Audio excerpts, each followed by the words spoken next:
یہ تمہاری سوچ ہے کہ وہ گھٹیا آدمی میرے بچے کو دیکھ بھی سکے گا، اور اس شخص نے یہ سوچا بھی کیسے کہ وہ میرے بیٹے پر اپنی ناپاک پرچھائی بھی ڈال سکے گا۔ وہ ایک انتہائی اوباش اور ناپاک انسان ہے۔ وہ نہ چاہتے ہوئے بھی اپنے آنسوؤں کو گالوں پہ لڑکتے سے نہ روک سکی تھی۔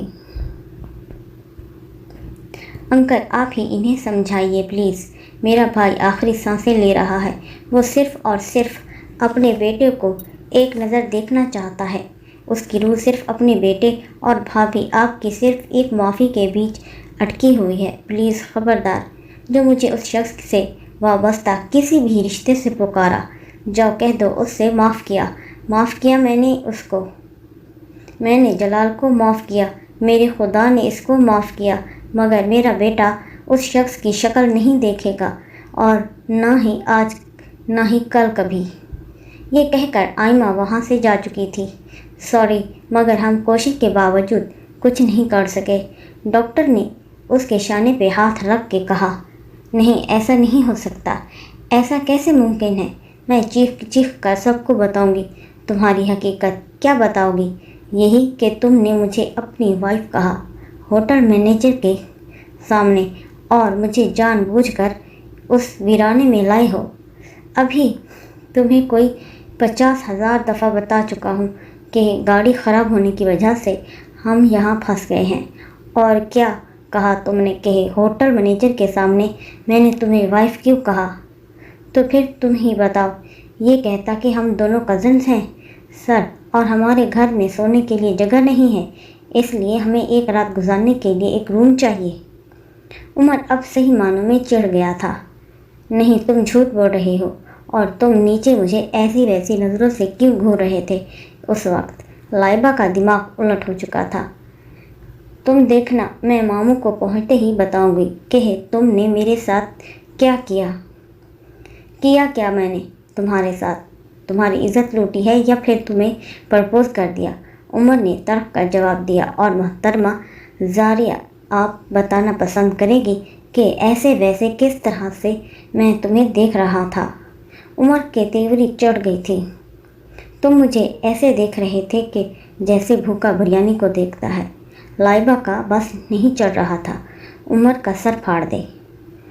تم تو وہ بریانی ہو جو عبداللہ شاہ غازی کے مزار پر بٹتی ہے، اور میں بریانی کھانا ویسے بھی بہت پسند کرتا ہوں، اور اس وقت تو مجھے بھوک بھی بہت لگی ہے۔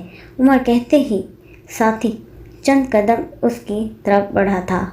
دیکھو، میرے قریب مت آنا، میں کراٹے بہت اچھی طرح جانتی ہوں۔ وہ اس کو قریب آتا دیکھ کر باقاعدہ اپنے ہاتھوں کو کسی کراٹے ماسٹر کی طرح لہراتی ہوئی بولی، میں نہیں ڈرتا، تم چاہے مجھ پہ کراٹے آزماؤ یا پھر میرے ساتھ ریسلنگ کرو، میں تو بس اتنا جانتا ہوں کہ میں تم یہ کمرہ تنہائی۔ وہ قدم با قدم اس کی طرف بڑھتے ہوئے بولا، دیکھو، اگر تم نے مجھے چھونے کی کوشش بھی کی نا، تو تمہارے ساتھ وہ ہوگا جو تم نے کبھی سوچا بھی نہیں ہوگا۔ وہ چیئر پر چڑھتے ہوئے بولی، کیوں، کیا تمہارے اندر بجلی بھری ہے انگ انگ میں کہ میں تمہیں چھو لوں گا تو واقعی ہی مر جاؤں گا؟ ویسے آپس کی بات ہے یہ رات اور یہ تنہائی، ویسے اب مجھ سے یہ دوری مزید برداشت نہیں ہوتی۔ وہ اس کے بالکل قریب پہنچ چکا تھا اور اس کی کلائی کو اپنی گرفت میں لے کر کرسی کے نیچے اتار کر اس کو معنی خیزی سے دیکھنے لگا۔ بس سوچو، اگر میں تمہارے ساتھ وہ سب کچھ کر جاؤں جو اس وقت تم سوچ رہی ہو، میں صرف تمہیں امیجن کرنے کو کہہ رہا تھا۔ وہ اس کی خوف زدہ آنکھوں میں دیکھتے ہوئے بولا، جو اس وقت شدید خوف کے زیر اثر لرز رہی تھی۔ آپ مجھ سے مذاق کر رہے ہیں نا؟ قطعی نہیں، کوئی پاگل ہی ہوگا جو رات کے اس پہر اتنی خوبصورت اور نازک لڑکی سے مذاق کرے گا۔ وہ اب اس کی کلائی تھامے ہی کمرے کے پردے کے برابر کرنے لگا۔ چلو جلدی، میرے پاس فضول وقت نہیں ہے کہ میں تمہارے یہ چونچلے برداشت کر سکوں۔ وہ شہر کی مشہور پارلر کے سامنے گاڑی کھڑی کر کے شفا سے مخاطب ہوا۔ ماتھے کی تیوریاں ہنوز چڑھی ہوئی تھیں، مجھے نہیں اترنا گاڑی سے، اور نہ ہی مجھے مہندی لگوانی ہے۔ اور رہی چونچلوں کی بات، تو یہ سب آپ کی خود کی منشا پہ ہو رہا ہے۔ وہ بھی اسی کی طرح تلخی پر سے لہجے میں گویا ہوئی تھی۔ میں تو سمجھا تھا کہ اب تک تمہارا دماغ ٹھکانے پر آ چکا ہوگا۔ رسی جل گئی مگر بل نہیں گئے۔ ثابت ہوا تو تم رحمان چغتائی کی ہی بیٹی۔ میں یہ کیوں نہ بھول جاتا ہوں کہ ہر دفعہ جیسے باپ ویسی ہی بیٹی بھی نکلے گی نا۔ اس نے ہنکارا بھرا۔ مائی ڈیڈ مسٹر، میرے سامنے میرے باپ کا نام اس انداز میں اب دوبارہ مت لینا۔ وہ اب پوری طرح سے عاجز آ چکی تھی حمزہ کی باتیں اور اس کے دل کو چیرتے رویوں سے۔ خیر، یہ انداز اور یہ رویہ اب بدقسمتی سے میرا تمہارا قسمت اور زندگی میں لکھ دیا گیا ہے۔ وہ برہم ہوا۔ مجھے واپس گھر جانا ہے ابھی اور اسی وقت۔ مجھے تمہارے لیے کسی بھی قسم کے ہار سنگھار کی ضرورت نہیں ہے۔ میں ہرگز بھی ایسے شخص کے لیے نہیں سجوں گی جس نے میری عزت کے پرخچے اڑا کے رکھ دیے ہوں۔ کچھ نہ کر کے بھی میں قصوروار ٹھہری ہوں، صرف اور صرف تمہاری وجہ سے۔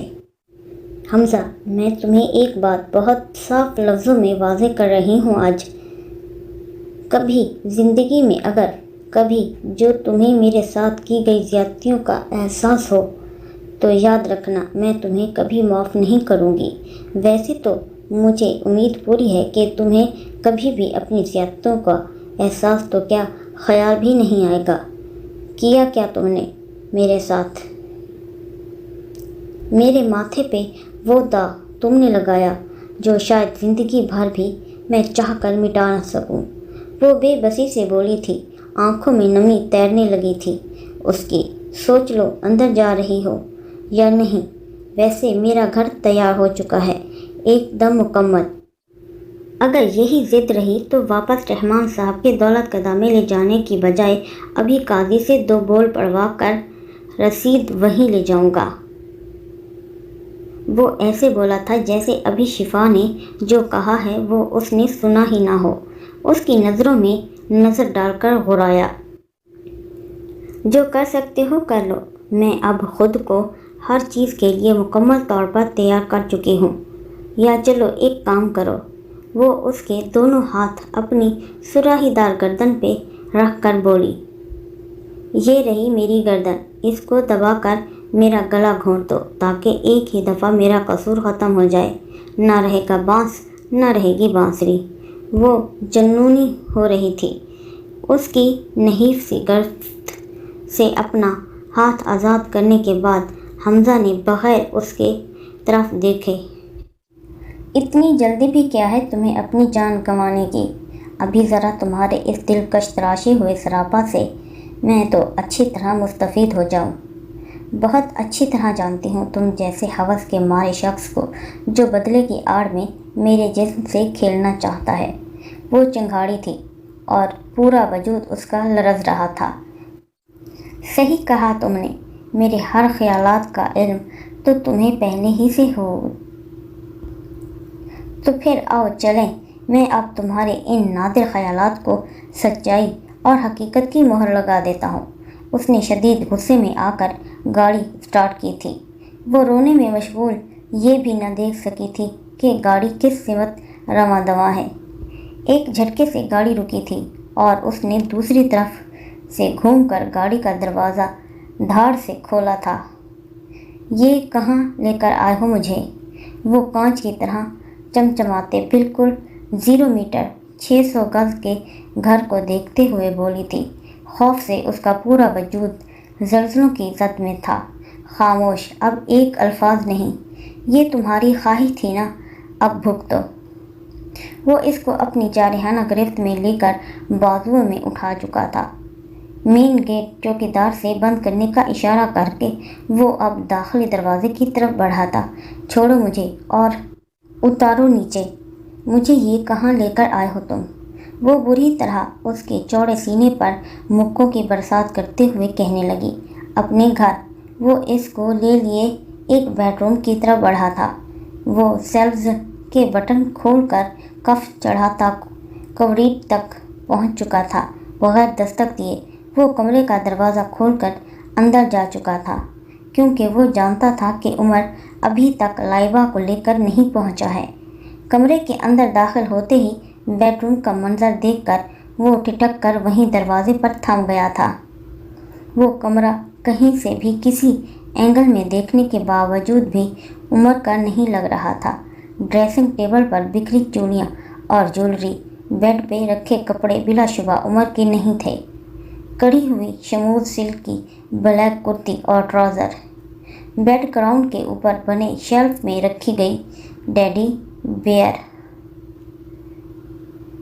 کینڈی ڈولز وغیرہ، وہ چکرا کر رہ گیا تھا۔ خاص کر اس کمرے کی تھیم جو کہ پنک اور وائٹ امتزاج کی تھی، وہ صحیح معنوں میں اب الجھ رہا تھا۔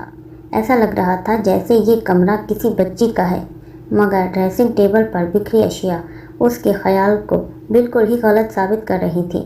یہ عمر کا کمرہ نہیں ہے، مجھے یہاں سے فوری نکل جانا چاہیے، وہ کہتے ہوئے واپس کمرے سے باہر جانے کے لیے پلٹ ہی رہا تھا جب سنو شنو کام والی، جلدی سے ٹاول دے دو۔ وہ ابھی ہینڈل پر ہاتھ رکھ کر دروازہ کھول کے باہر جانے ہی والا تھا جب باتھ روم سے آتی آواز پر وہ چونک کر نہ چاہتے ہوئے بھی وہیں رک گیا تھا۔ کمرے میں ادھر ادھر دیکھنے کے باوجود بھی اس کو شنو نامی کوئی وجود نظر نہ آیا۔ وہ واپس پلٹا اور خاموشی سے آگے بڑھ کر بیڈ پہ رکھی ٹاول اٹھا کر واش روم کے دروازے کے باہر تھوڑے سے واہ ہوئے دروازے سے جھانکتے نم بھیگے جگمگ کرتے نازک مرمری ہاتھ کو پکڑائی۔ یہ لو، واپس بھی تو پکڑو، لگتا ہے جیسے سب بھول بیٹھی ہو۔ سوہا نے ٹاول مستی میں باہر اچھالی جو کہ اس کے منہ پہ جا کے سیدھا پیار بھری پپی دے چکی تھی۔ "What the hell is this?" وہ آہستہ سے بڑبڑایا۔ اس نے چہرے پہ سے گیلا خوشبوؤں سے بسا ٹاول واپس لے کر واش روم کے دروازے کے سامنے موجود استری اسٹینڈ پر رکھ دیا۔ وہ میکانکی انداز میں ناچتے ہوئے بھی نہ جانے کس کشش کے سبب سب کچھ چپ چاپ سر انجام دے رہا تھا۔ "شنو، جلدی سے باڈی لوشن بھی تو دے دو، پتہ ہے بھی نہ کہ مجھے اپنی نرم و ملائم جلد کتنی عزیز ہے۔ کتنی سست اور موٹی ہوتی جا رہی ہو تم۔ میری طرح ڈائٹنگ شروع کر دو اور ساتھ ہی کل سے میرے ساتھ ایکسرسائز بھی کرنا۔ دیکھو، صرف 2 مہینہ ایکسرسائز کرنے سے میری کمر مزید 3 انچ کم ہوئی ہے۔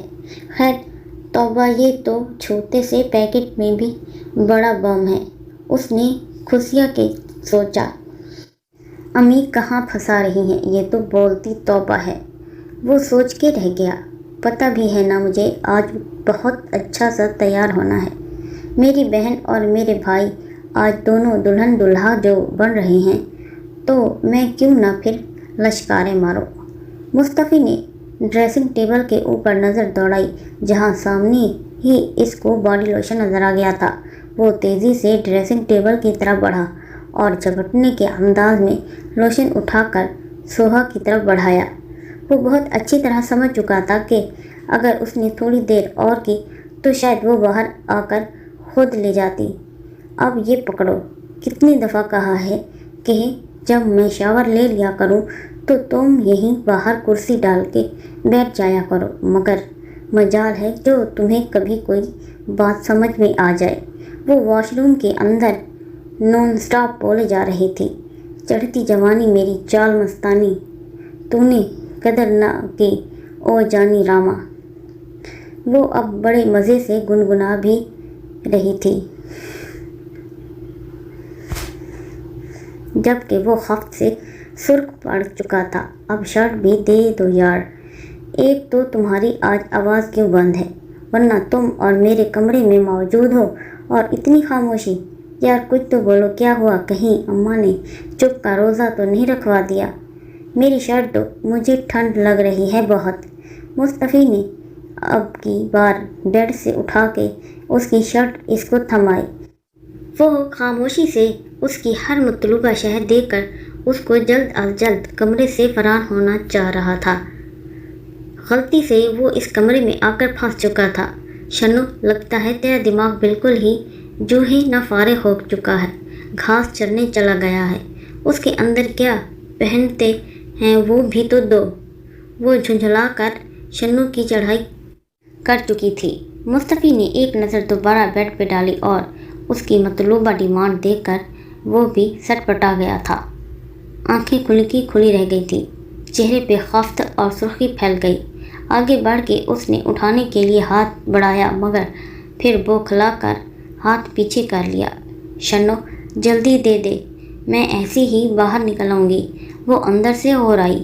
مصطفی نے بوکھلا کر جلدی سے بالکل ایک کونے سے اٹھا کر اس کو جلدی سے اس کی مطلوبہ چیز تھمائی تھی، مبادا کہیں وہ اپنے کہے پر عمل ہی نہ کر بیٹھے۔ شنو، یہ تیرے ہاتھ خاصے مردانہ نہیں ہیں۔ وہ اس کی بات پہ اپنے بالوں پہ ہاتھ پھیر کے رہ گیا۔ لبوں پہ مسکراہٹ لمحہ بھر کے لیے ابھر کے دوبارہ غائب ہو چکی تھی۔ سوہا سے وہ ہر طرح کی امید کر سکتا تھا، چنڈالن تھی وہ بچپن سے پوری بنی بنائی۔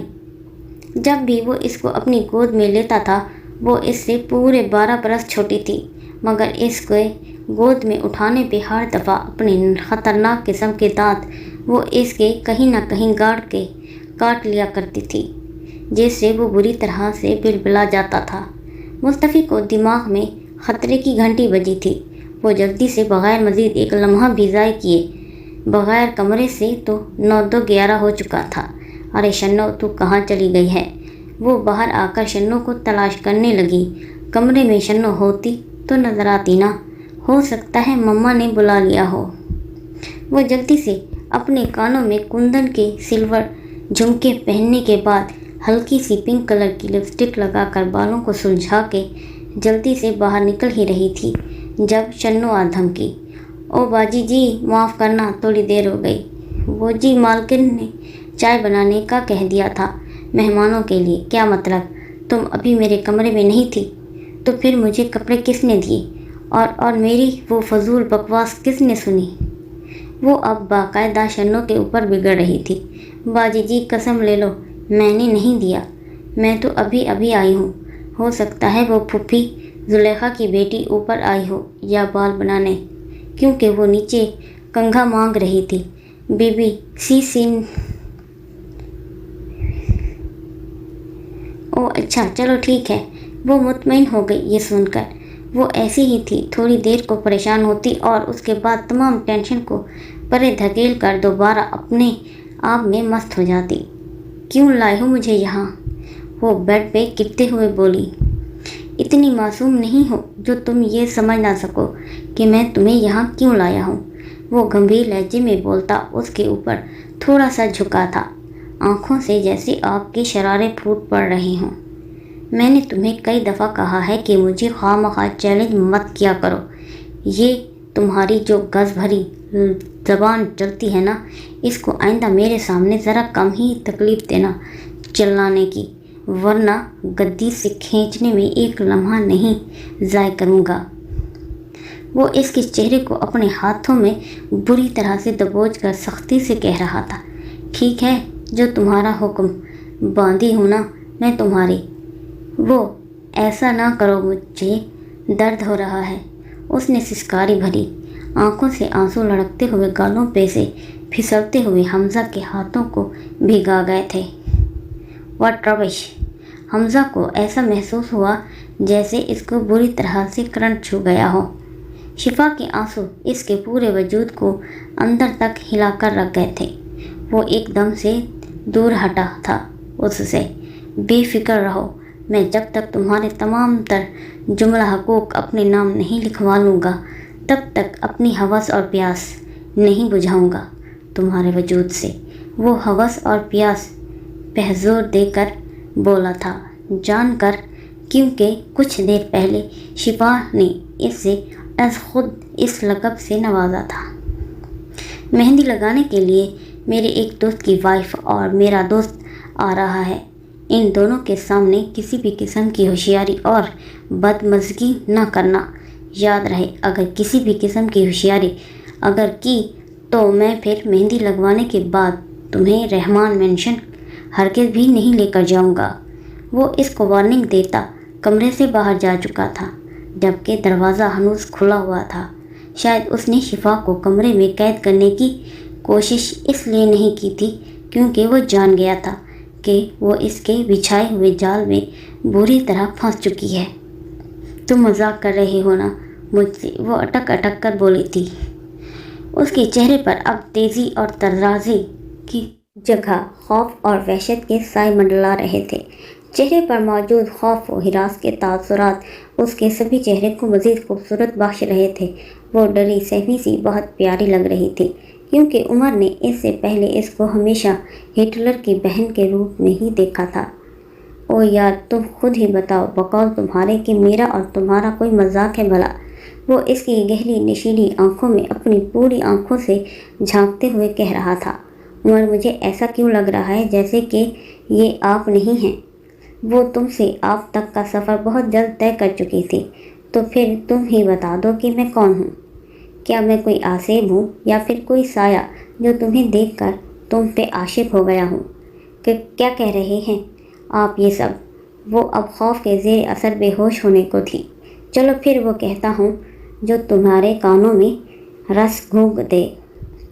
میں اور تم، رات بھی دیکھو کتنی خوبصورت تاروں بھری ہے، میرا تمہارا حسین ساتھ۔ کچھ تم مجھ سے کہو، کچھ میں تمہیں اپنے دل کی سناؤں۔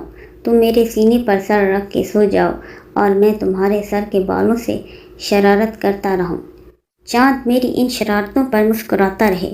مجھے کچھ نہیں سننا اور کہنا، مجھے دوسرے روم میں سونا ہے۔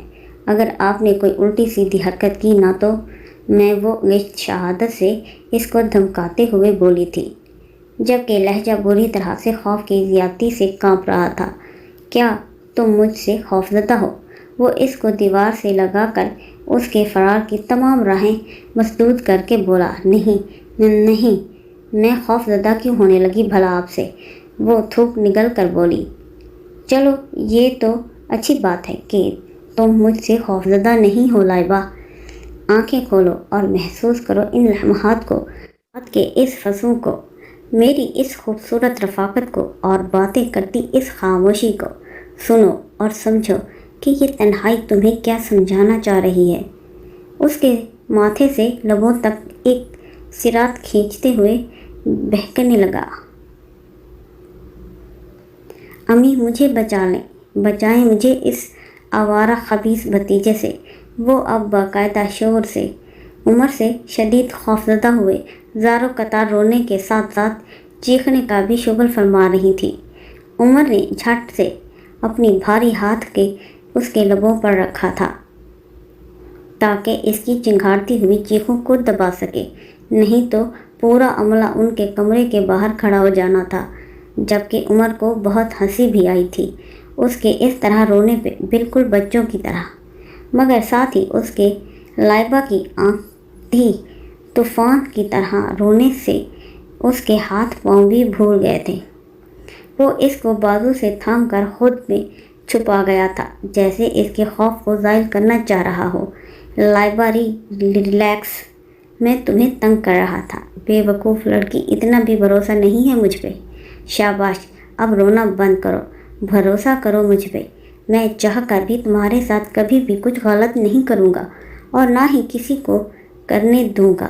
پلیز اب تو ریلیکس ہو جاؤ۔ وہ اس کے سینے پہ سر چھپائے روئے چلی جا رہی تھی۔ عمر نے اس کا سر تھپ تھپا کر گویا اس کو پرسکون کرنا چاہا۔ میری جان چلی جاتی اور تمہارا مذاق ہو جاتا۔ وہ اب دوبارہ سے آپ سے تم پر آ چکی تھی۔ ایویں جان چلی جاتی، خیر سے پوری جنی ہو، بلکہ نہیں، جنیوں کی سردارنی ٹھیک رہے گا کہنا زیادہ۔ وہ اس کو صوفے پر بٹھا کر اس کے لیے جگ سے پانی گلاس میں انڈیل کر لایا تھا اور سسکیاں بھرتی لائبہ مسکراتی نظروں سے دیکھتے ہوئے اپنے ہاتھ سے پانی پلانے لگا۔ یار میں تو تمہیں تنگ کر رہا تھا، تم تو بہت ہی زیادہ کوئی ڈرپوک قسم کی لڑکی نکلی۔ میں تو تمہیں شیرنی اور لومڑی پتہ نہیں کیا کیا سمجھتا تھا۔ وہ ہنستے ہوئے ماحول کو تھوڑا ہلکا پھلکا کرنا چاہ رہا تھا، جبکہ لائبہ اب کچھ نارمل ہو چکی تھی اور اس کو ایک دفعہ پھر خونخوار نظروں سے گھورتے گھورتے واپس سیدھی ہوئی تھی۔ تمہاری اس حرکت کا ایسا کردار جواب نہیں تمہیں دوں گی کہ تم خود گھٹنوں کے بال مجھ سے معافی مانگو گے، مگر ابھی میں تم سے مزید پنگا نہیں لے سکتی۔ وہ اس کو دیکھتے ہوئے سوچ رہی تھی، چلو لائبہ اب سو جاؤ، صبح تک گاڑی میکنک ٹھیک کر کے دے گا، پھر سفر لمبا ہے۔ وہ یکدم حواسوں میں لوٹی تھی اور اس سے دور ہٹی تھی۔ اگر یہ مذاق تھا تو بہت ہی گھٹیا مذاق تھا، اور واقعی صحیح فرمایا تم نے۔ ویسے اگر تمہارا حافظہ اگر ٹھیک ہے تو تم نے بھی ایک دفعہ مجھے میری گرل فرینڈ کے ساتھ ریسٹورنٹ میں ڈیٹ مارتے ہوئے ریڈ پروائی تھی، اور پھر مجھے گھر پہ جا کے جس طرح کی جوتیاں اور چپلیں پڑی تھی نا، سمجھ لو یہ اس کا حساب برابر کیا ہے میں نے۔ وہ اس کو شرمندہ کرنے کا بولا اور ساتھ ہی آؤ بیٹھا دیکھا نہ تو بیڈ پہ چوڑ کر لیٹ چکا تھا، جبکہ وہ ابھی تک صوفے پر ٹکی ہوئی تھی۔ اس کے اس طرح کہنے پر مزید سمٹ کر صوفے پر گھٹنے موڑ کر بیٹھ گئی۔ چاہو تو ادھر آ کر لیٹ جاؤ، میں کوئی شیر نہیں ہوں جو تم جیسی چڑیا کو نگل جاؤں گا۔ شیر نہیں، تم کوئی آکٹوپس ہو، میں یہی صحیح ہوں۔ جبکہ وہ عمر سے خوف زدہ ابھی بھی تھی، مگر ظاہر نہیں کر رہی تھی، خود کو بہت نڈر اور مضبوط دکھا رہی تھی عمر کے سامنے۔ شفا کو مہندی لگانے کے بعد حورم، حمزہ کے دوست آدم کی بیوی، نے اس کے آگے حمزہ کا لایا ہوا عروسی جوڑا لہرایا تھا۔ دیکھو شفا، کتنا خوبصورت جوڑا ہے نا یہ، حمزہ بھائی خود لے کر آئے ہیں تمہارے لیے۔ پتہ ہے تمہیں یہ کل کی پوری دوپہر جو ہے مجھے اور آدم کو حمزہ بھائی نے خوار کر کے رکھا تھا، ان کو کچھ سمجھ میں نہیں آ رہا تھا۔ ویسے ٹھیک بھی ہے، جب اتنی پیاری اور خوبصورت لڑکی ہو تو اس کے لیے ذرا کچھ بھی منتخب کرنا مشکل کام ہے۔ حورم اس کو چھیڑتے ہوئے بولی تھی، جی آپ نے ٹھیک کہا، جبکہ شفا بس آہستہ سے یہ کہہ کر اس کے ہاتھ سے اپنا عروسی جوڑا لے کر واش روم میں جا گھسی۔ حورم نے الجھی نظروں سے واش روم کے بند دروازے کو دیکھا تھا۔ کیا دلہن ایسی ہوتی ہے؟ یہ معصوم سی لڑکی اتنی اداس کیوں ہے؟ اس کو اپنا وقت یاد آ گیا تھا جب اس کا نکاح بھی اچانک آدم سے ہوا تھا، وہ بھی ایسے ہی اداس اور خاموش ہو گئی تھی، اس بات سے بے خبر تھی کہ اس آئندہ زندگی کتنی خوبصورت اور اس کے شوہر آدم نے بنا دینی تھی۔ زندگی کے ایک ایک لمحے میں سے آدم نے اس کے لیے خوشیاں کشید کر اس کی جھولی میں بھر دی تھی۔ آؤ میں تمہارا ہلکا پھلکا سا میک اپ کر دوں۔ شفا واش روم سے باہر آئی تھی جب حورم نے اس کا ہاتھ پکڑ کر اس کو ڈریسنگ ٹیبل کے سامنے بٹھایا تھا۔ وہ کچھ سمجھ رہی تھی۔ شفا ہر انداز سے صاف ظاہر تھا کہ وہ اس شادی سے دلی طور پر آمادہ نہیں ہے۔ اس کی آنکھوں میں صرف اور صرف ویرانی تھی، آنکھوں کی جوت جھلملانے سے پہلے ہی ٹمٹما رہی تھی۔ کہیں سے بھی وہ حورم کو دلہن نہیں لگ رہی تھی، ایسا لگ رہا تھا کہ جیسے ڈریسنگ ٹیبل کے سامنے بیٹھی لڑکی کوئی روبوٹ ہو۔ وہ اس کے ہر آرڈر پہ بس جی ہاں کر رہی تھی۔ وہ شفا کے پور کو سجا رہی تھی، دلہن کے روپ میں ڈھال رہی تھی، مگر وہ تھی کہ کسی زندہ لاش کی طرح بت بنی پتھرائی ہوئی نظروں سے آئینے کے سامنے اپنے جھلملاتے عکس کو تکے جا رہی تھی۔ حورم کا دل چاہا تھا کہ اس معصوم لڑکی سے پوچھے کہ کیا دکھ ہے تمہیں، اس نے تمہیں اس قدر کملا کے رکھ دیا، ہنستے مسکراتے چہرے پہ حزن بکھیر دیا۔ ایسا کیا ہے جس کی وجہ سے تم خوشیوں سے روٹھ بیٹھی ہو؟ عجیب سی ویرانی کیوں ہے تمہاری ان خوبصورت آنکھوں میں، جیسے تم تمام خوابوں کو اپنی پلکوں سے نوچ کر کہیں دور پھینکتی جا رہی ہو۔ آخرکار اس ضبط کا جواب دے دیا گیا اور وہ ہلکے سے شفا کو مخاطب کر کے ٹھہر کر بولی تھی، میں نہیں جانتی کہ تم کن حالات کی کشتی میں سوار ہو، مگر کیونکہ مجھے جہاں تک